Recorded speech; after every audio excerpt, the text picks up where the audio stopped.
ఇలా అభివృద్ధి చెందిన దాన్ని ఈ స్మార్ట్ సిటీకి రేవంత్ రెడ్డి ఇచ్చేది మేము తీసుకునేది, కరీంనగర్ ప్రజలు తీసుకునేది.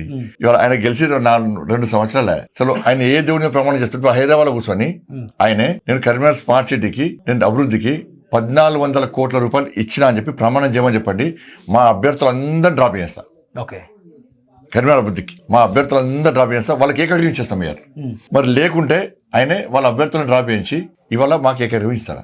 సవాల్ సిద్ధం. నేను రేవంత్ రెడ్డి గారి మాటలు అసలు జనం నమ్మతలేరు. ఎందుకంటే ఈ మాయ మాటలు ఆ ఎలక్షన్ అప్పుడు గాడి గుడ్డు పెట్టి దింపాడు. ఇవాళ గాడి గుడ్డు కూడా ఇచ్చే పరిస్థితి లేదు.